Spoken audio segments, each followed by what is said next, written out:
Hello everyone. हम बात कर रहे हैं इवोल्यूशन यानी उद्विकास या विकास की। बच्चों, अभी तक हमने जाना कि उद्विकास के बारे में विभिन्न संकल्पनाएं कौन कौन सी हैं। लेमार्क, डार्विन और ह्यूगो डी व्रीज के पॉइंट ऑफ व्यू से हमने विकास को समझने की कोशिश की। बच्चों, अब हम बात कर लेते हैं कि जब हमारी पृथ्वी बनी तब से अभी तक क्या क्या विकास हुए हैं, यानी इवोल्यूशन में क्या क्या हुआ है, उसको हम थोड़ा संक्षेप में जानने की कोशिश करते हैं। यानी विकास के संक्षिप्त विवरण को हम यहाँ पर बात करते हैं। बच्चों, आज से लगभग 2000 मिलियन वर्ष पहले पृथ्वी पर जीवन की उत्पत्ति हुई। ये जीव एक कोशिकी था, ठीक है। धीरे धीरे इससे प्रकाश संश्लेषी जीव विकसित हुए। लगभग 500 मिलियन वर्ष पूर्व अकशेरुकी और 350 मिलियन वर्ष पूर्व मछलियों का उद्भव पृथ्वी पर हुआ। 320 मिलियन वर्ष पूर्व समुद्री खरपतवार व पादपों का विकास हुआ। बच्चों, 1938 में साउथ अफ्रीका में सिलिकेंथ नामक मछली को देखा गया। इसके बारे में यह विश्वास था कि यह लुप्त हो चुकी है। इन्हीं के साथ लेबेफिन का उद्भव हुआ था, जो पृथ्वी पर पहले उभयचर थे। ठीक है, पृथ्वी पर सबसे पहले उभयचर कौन माने जाते हैं? लोबेफिन। परंतु अब ये जीवित नहीं है, किंतु इनको मेढक और सेलामेंडर का पूर्वज कहते हैं। अच्छा बच्चों, ये अभी तो पृथ्वी पर नहीं है, लेकिन इनके अवशेष कुछ मिले हैं और इनको मेढक और सेलामेंडर का पूर्वज कहा जाता है। उभयचरों से सरीसृपों का विकास हुआ। ये कठोर अंडे देने वाले प्राणी थे। सरीसृप कैसे कठोर अंडे देते थे? इनको क्लेडोइक अंडे भी कहते हैं। ये कठोर कवच युक्त अंडे थे, जिनके अंडे में पीतक की मात्रा इतनी थी कि ये धूप में नहीं सूख सकते थे, जैसे कछुआ, मगरमच्छ और सांप। सरीसृपों के उद्भव के लगभग 200 मिलियन वर्ष बाद जुरैसिक काल में संपूर्ण पृथ्वी पर डायनासोर्स का आधिपत्य हो गया। डायनासोर का चरम हो गया। उस समय पृथ्वी पर बहुत अधिक संख्या में डायनासोर्स थे। परंतु ये डायनासोर कैसे थे? ये दैत्याकार, ये साइज में बहुत बड़े होते थे, जिसमें सबसे बड़ा डायनासोर था ट्राइरेनोसोरस। ये लगभग 20 फीट ऊंचे थे और इनके दांत बहुत बड़े बड़े चाकू के जैसे थे। लेकिन हुआ क्या? 650 लाख वर्ष पूर्व, 650 लाख ईयर्स पहले ये अचानक से लुप्त हो गए। कैसे लुप्त हो गए, क्यों लुप्त हो गए, इस बारे में कोई नहीं जानता और वैज्ञानिक अपनी अलग अलग राय देते हैं। कुछ कहते हैं कि ये जलवायु परिवर्तन के कारण खत्म हो गए, कुछ कहते हैं ये उल्कापिंड के गिरने से मर गए, कुछ कहते हैं कि इनकी संख्या बहुत ज्यादा बढ़ गई थी तो इन्होंने आपस में संघर्ष किया खाने और अन्य चीजों के लिए, और जिसके कारण इनकी पूरी जाति ही समाप्त हुई। ये अभी एग्जैक्टली क्लियर नहीं है कि ये कैसे ये समाप्त हुए, लेकिन ये है कि इन्हीं सरीसृपों से पक्षियों का विकास हुआ। अब क्या हुआ?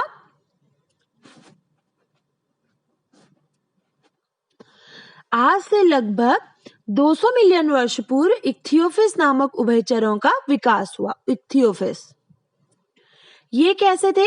ये मछली के समान दिखते थे। ठीक इसी समय फर्न और टेरिडोफाइट्स का भी विकास हुआ। लेकिन क्या हुआ? पृथ्वी के वातावरण में बहुत बड़ा उलटफेर हुआ और ये बड़े बड़े जो फर्न थे, टेरिडोफाइट्स थे, ये जमीन के नीचे दब गए बच्चों। और दबने के बाद आज के जो कोयले के जो भंडार है, ये इन्हीं टेरिडोफाइट्स के दबने से ये कोयले में बदल गए। श्रू मंजोरू के रूप में पृथ्वी पर पहले स्तनधारी का विकास हुआ। स्तनधारी जरायुज होते हैं, अर्थात ये अपने गर्भ में बच्चों का विकास करते हैं। इनकी जो इंटेलिजेंसी है वो उभयचरों और सरीसृपों से अधिक होती है, इसलिए इनके उद्भव के बाद पृथ्वी पर सरीसृपों की संख्या कम होने लगी और स्तनधारियों की संख्या बढ़ गई, यानी स्तनधारी पृथ्वी पर बहुत ज्यादा हो गए। दक्षिणी अमेरिका में घोड़े जैसे स्तनी, जैसे दरियाई घोड़े, हिप्पोपोटेमस, भालू, खरगोश आदि जीवों ने अपना विस्तार कर लिया। जब विस्थापन हुआ तो उत्तरी और दक्षिणी अमेरिका मिल गए, जिससे इन जंतुओं पर उत्तरी अमेरिकी जंतुओं का प्रेशर बढ़ गया। ठीक है, लेकिन ऑस्ट्रेलिया महाद्वीप अलग हो गया और वहां के स्तनधारी जैसे कंगारू आदि का जीवन संघर्ष कम हो गया। क्यों कम हो गया? ये मेटाथीरियंस थे और वहां पे यूथीरियंस नहीं थे, यानी इनकी शिकारी स्तनधारी यहाँ संख्या में बहुत कम थे या अनुपस्थित थे।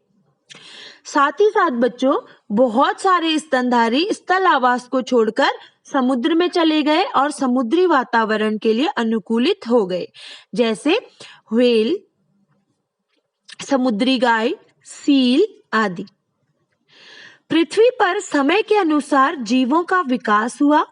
इसमें स्तनधारियों, डायनासोर और कुछ पादपों का समय समय पर लगातार इस तरीके से विकास हुआ और इसको यहाँ पर दिखाया गया है बच्चों। यहाँ पर देख लीजिए ये, ठीक है, यहाँ पर ये विभिन्न कालों में इस प्रकार ब्रायोफाइट्स का, द्विबीजपत्रियों का, एंजियोस्पर्म्स का, ठीक है, यहाँ पर विकास हो रहा है पादपों में। और ये एज है, यहाँ पर डायनासोर्स विलुप्त हो रहे हैं, छिपकलियां, सांप, मगरमच्छ, स्तनधारी आदि का विकास दिखाया गया। अच्छा बच्चों, जितना पूरा टाइम पीरियड है पृथ्वी के बनने से लेकर अब तक का जितना भी टाइम पीरियड है उसको महाकल्प में बांटा गया है। महाकल्प को कल्पों में, एराज को पीरियड्स में बांटा गया है कल्प में, और कल्प को युगों या इपोजेस में बांटा गया है। महाकल्पों में आते हैं Archaeozoic era, Archaeozoic era, Proterozoic era, Palaeozoic era, Mesozoic era और सीनोजोइक एरा बच्चों, ठीक है। सबसे पहले हम बात करते हैं आर्कियोजोइक एरा, जो 4 अरब और 1.5 अरब वर्ष में है, ठीक है। और इसमें संभवतः प्रथम जीवों का महाकल्प इसको माना जाता है। इसमें जीवाश्म बहुत कम मिले हैं और जीवन के केवल परोक्ष प्रमाण ही मिले हैं। उसके बाद आता है प्रोटेरोजोइक। प्रोटेरोजोइक 2.50 अरब से 1.91 अरब तक। इसमें प्रारंभ में समुद्री प्रोटोजोवा, बाद में मोलस्का, कृमि और अन्य पृष्ठवंशी आते हैं और प्रारंभिक जलीय पादप, शैवाल, कवक और जीवाणु आते हैं, ठीक है बच्चों। उसके बाद आता है पैलियोजोइक एरा।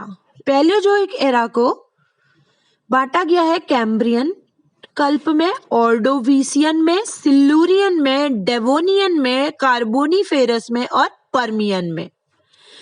कैम्ब्रियन का टाइम पीरियड है 59 करोड़ टू 8.5 करोड़ वर्ष। इसमें ट्राइलोबाइट्स और ब्रैकियोपोड्स बहुतायत से मिलते थे और समुद्री शैवालें थी। ऑर्डोविशियन 50.5 करोड़ टू 66.7 करोड़ वर्ष। बच्चों, इस टाइम पीरियड में अलवणीय जल में प्रथम मछलियां, कोरल, स्टार फिशेस, ट्राइलोबाइट्स और विशालकाय मॉलस्क थे। साथ ही साथ समुद्री शैवालें भी बहुतायत से थी इस पीरियड में। फिर आता है सिल्यूरियन 43.8 करोड़ टू 3 करोड़ वर्ष। इसमें आता है स्थली ऑर्थोपोडा और पंख विहीन कीटों का प्रारंभ, मछलियों का विकास और साथ में स्थली पादपों का प्रारंभ और शैवाल। फिर डेवोनियन आता है। डेवोनियन टाइम पे इसे एज ऑफ फिशेस भी कहते हैं। इसमें प्रथम उभयचर शार्क मछलियां और फुफ्फुस मछलियां बहुतायत से पाई जाती थी। और पादपों में प्रारंभिक स्थल पादप, अनावृत बीजी पादप और प्रथम जंगल था जो इसी पीरियड में उत्पन्न हुआ था। डेवोनियन के बाद बच्चों आता है कार्बोनीफेरस। कार्बोनीफेरस पीरियड में पुराने टाइम के सरीसृपों एवं कीटों की उन्नति हुई तथा शार्क मछलियों एवं उभयचरों का विस्तार हुआ। और पादपों में लाइकोपोड्स, हॉर्सटेल, बीज युक्त फर्न एवं पुरातन अनावृत बीजों का समय इसे माना जाता है। बच्चों, पर्मियन पीरियड में अनेक पुरातन जातियों की विलुप्ति हुई, स्तन रूपी सरीसृपों का आगमन हुआ, प्रथम छोटे कीट, ठीक है, और पादपों में साइकेड्स एवं कोनीफेरस का प्रारंभ हुआ, लाइकोपोड्स एवं हॉर्स टेल्स की उत्पत्ति यहाँ पर होती है बच्चों। उसके बाद आता है Mesozoic era. Archaeozoic, Proterozoic, Palaeozoic के बाद आता है मीसोजोइक एरा। इसमें 3 पीरियड्स होते हैं, ट्रायसिक, जुरैसिक और क्रिटेशियस। ट्रायसिक में विशालकाय सरीसृपों व दांत युक्त पक्षियों की विलुप्ति हो जाती है। ट्रायसिक में क्या होता है, सर्वप्रथम विशालकाय और उड़ने वाले सरीसृप तथा अंडयुज स्तनी आते हैं और पुराने वाले उभयचर जो बने थे वो विलुप्त होने लगते हैं। और साथ ही साथ साइकेड्स, साइकस और कोनीफर्स, ठीक है, का विस्तार हो जाता है और बीज वाले फर्न के पौधे भी यहाँ पे विलुप्त होने लगते हैं। और इस समय पे आवृत बीजी पादप काफी होते हैं। बच्चों, ट्रायसिक के बाद आता है जुरैसिक। जुरैसिक काल में या जुरैसिक पीरियड में दांत वाले पक्षियों की उत्पत्ति होती है। विशालकाय सरीसृपों का उद्विकास चरम सीमा पर होता है, यानी एज ऑफ डायनासोर्स, जुरासिक काल, ठीक है। और प्रथम कीट भक्षी एवं शिशुधानी युक्त स्तनी कीटों की बहुतायतता यहाँ पर देखी गई होती थी। साथ ही साथ अनावृत बीजी पादपों का विस्तार भी यहाँ पर हुआ। बच्चों, अब आता है क्रिटेशियस। क्रिटेशियस काल में विशालकाय सरीसृप जो थे, दांत युक्त पक्षी विलुप्त हो गए थे और आधुनिक पक्षियों का यहाँ पे उत्पत्ति होने लगी थी। और प्रथम एक बीजी एवं अनावृत बीजी पादप भी यहाँ पर आया और अनावृत बीजी पादपों की यहाँ पर अवनति होनी शुरू हो गई थी। बच्चों, इसके बाद आता है सीनोजोइक एरा। सीनोजोइक एरा में टर्शियरी और क्वाटरनरी 2 यहाँ पर पीरियड्स होते हैं, कल्प, ठीक है, और ये फिर युग या एपोज में बटे हुए हैं। टर्शियरी में आते हैं पैलियोसीन, इयोसीन, ओलिगोसीन, मायोसीन और प्लियोसीन। और क्वाटरनरी में आते हैं प्लीस्टोसीन और रीसेंट या आधुनिक पीरियड। बच्चों, जो पैलियोसीन है, पैलियोसीन में पुराने स्तनधारियों का विकास हुआ था और आधुनिक पक्षियों का विकास हुआ था और पुष्पी पादपों का विकास हुआ। इयोसीन में कार्निवोरस और समुद्री स्तनधारियों की उत्पत्ति हुई और घास पादपों की उत्पत्ति हुई। ओलिगोसीन में बंदरों से कपियों की उत्पत्ति हुई, पुष्पी और एक बीजपत्री पादपों का विकास हुआ।